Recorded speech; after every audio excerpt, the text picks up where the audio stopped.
अस्सलाम वालेकुम। उम्मीद है आप सब खैरियत से होंगे। आज हम वर्ल्ड जियोग्राफी के बारे में डिस्कस करेंगे, जो कि सर्विस कमीशन का बहुत ही अहम पार्ट है। ठीक है, बहुत ज़्यादा एमसीक्यूज आते हैं इसके अंदर से। वर्ल्ड जियोग्राफी,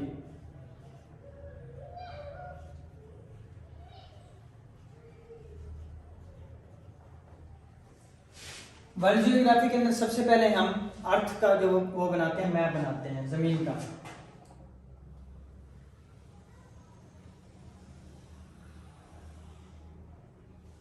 ठीक हो गया। जमीन की जो शेप है, आप ने इसकी शेप भी याद रखनी है। ये सर्विस कमीशन के अंदर पूछ लिया जाता है कि किस शेप की है आप, तो इसकी जो शेप है वो है जियाइड शेप। जियाइड, या इसको हम कहते हैं ऑक्टेट स्फीरॉइड।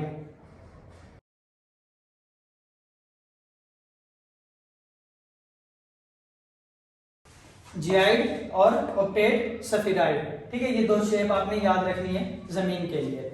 इसके बाद जो हम इसको देंगे डायरेक्शन। ठीक है, डायरेक्शन सिमट बतानी है हमने। आपने ना एक लफ्ज सुना होगा, जब भी कोई डॉक्टर किसी को पर्ची लिख के देता है, जब ड्रिप वगैरह लगती है तो उसके ऊपर ऐसे लिखा होता है, आपने शायद कभी नोट किया हो, इन्फियन एनएस। ठीक है, एनएस ये कहते हैं नॉर्मल सेलाइन को। या आपने किसी डॉक्टर से भी सुना होगा कि इसको 500 ml एनएस लगा दें। ठीक है, या ले हैं, तो एनएस का मतलब है नॉर्मल सेलाइन। ठीक हो गया, तो एनएस नॉर्मल सेलाइन। तो यहाँ पे आपने एन लिख देना है और यहाँ पे एस लिख देना है, नॉर्मल सेलाइन। इसके बाद आपने एक लफ्ज लिखना है वुई। ठीक है, हम तो वुई जो है इस साइड पे क्या है, डब्ल्यू है, तो हमने डब्ल्यू लिख देना है यानी वेस्ट। और इस साइड पे क्या है, ई है, तो इस साइड पे हमने ई लिख देना है यानी ईस्ट। ठीक हो गया, ये अब हमारी क्या हो गई, डायरेक्शन और ये हो गई नॉर्थ, साउथ, वेस्ट और ईस्ट। तो है जमीन को हम दो मेन पार्ट में तकसीम करते हैं। ठीक है, अर्थ जो है दो हिस्सों में तकसीम करते हैं। एक हो गया जी पानी और दूसरा हो गया जी खुश्की। ठीक है, पानी और खुश्की में अब पानी कितना है, 71% है, 71%। और खुश्की कितनी है, 29%। ठीक हो गया, दो हिस्सों में तकसीम करते हैं अर्थ को। पानी कितना है, 71%, और खुश्की कितनी है, 29%। और जो अब ये 71% जो पानी है, इसमें से जो 70 है, ठीक है, और जो दूसरा बच गया ए, जो 70 है ये जो है साल्टी वाटर है। 70 पार्ट्स जो है इसके 71 में से वो क्या है, साल्टी वाटर है। और जो एक है, एक पार्ट है, वो क्या है, फ्रेश वाटर है।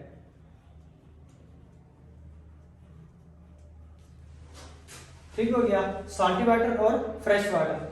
साल्टी वाटर जो है 70%, इसके अंदर ये कहां पे है, ये पाया जाता है ओशन की फॉर्म में, समंदर। ठीक हो गया, और जो फ्रेश वाटर है 1%, ये हमारे पास रिवर हो गए, लेक हो गई, और अंडरग्राउंड जो पानी है ये हो गया, और जो बुखारात हैं हवा के अंदर, ठीक है, वो हो गया, वो है फ्रेश वाटर के अंदर एक पार्ट जो है।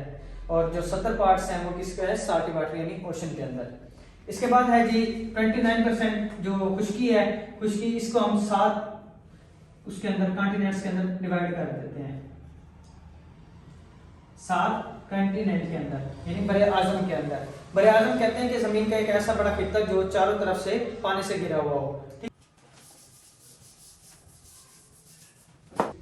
इसके बाद अभी हमने बताया था कि जो 7 कॉन्टिनेंट्स के अंदर डिवाइड करते हैं, जो खुश्की वाला पार्ट है, एक तो हो गया इसके अंदर एन है, यानी ये नॉर्थ वाली साइड पे है तो नॉर्थ अमेरिका। ठीक हो गया, और नीचे साउथ है तो ये यहाँ पे क्या हो गया, साउथ अमेरिका। दो हो गए। यहाँ पे है हमारे पास यूरोप, इसके नीचे है जी हमारे पास अफ्रीका, इसके साथ यूरोप के साथ है जी एशिया, और इसके साथ यहाँ पे नीचे है ऑस्ट्रेलिया। ठीक हो गया, और यहाँ पे साउथ पोल पे है एंटार्क्टिका। ठीक हो गया, 7 कॉन्टिनेंट्स हो गए, north America, south America, Europe, Africa, Asia, Australia और एंटार्क्टिका। ये जो कॉन्टिनेंट्स हैं इसको हम एक एक करके डिस्कस करेंगे बाद में। इसके बाद हमने जब पानी का कहा था कि जो 70 पार्ट्स हैं वाटर के वो साल्टी वाटर है, तो वो ओशन की फॉर्म में पाया जाता है।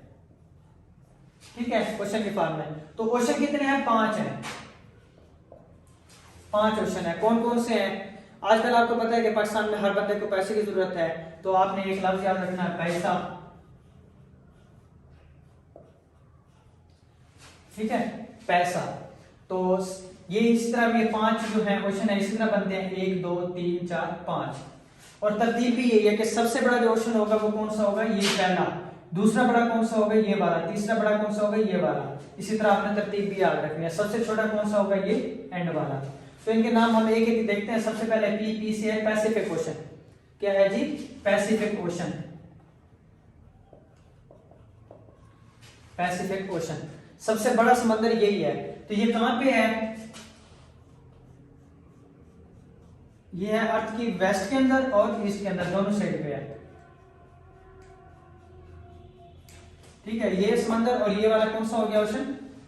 पैसिफिक ओशन हो गया। ठीक हो गया। इसके बाद है जी इसका जो ये पैसिफिक ओशन है, इसकी सबसे जो ऊंची वो है, ये जो पैसिफिक ओशन है इसकी सबसे जो डीप पॉइंट है वो यहाँ फिलिपाइन के साथ है, जिसको हम मैरियाना ट्रेंच कहते हैं।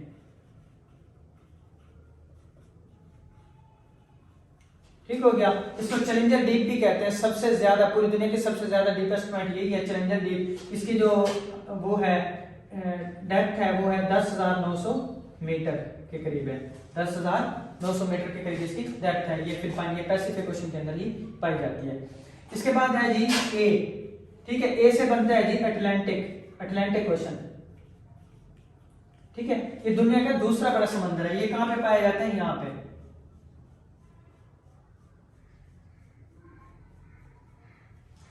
ठीक हो गया। इसके बाद है आई, इंडियन ओशन। इंडियन ओशन यहां पे पाया जाता है।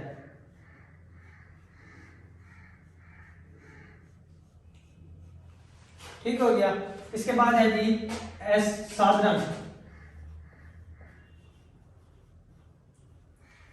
सादर्न ओशन जो साउथ की साइड पे होगा यहां पे। ठीक हो गया। इसके बाद है जी ए से बनता है आर्टिक ओशन, वो यहां पे पाया जाता है।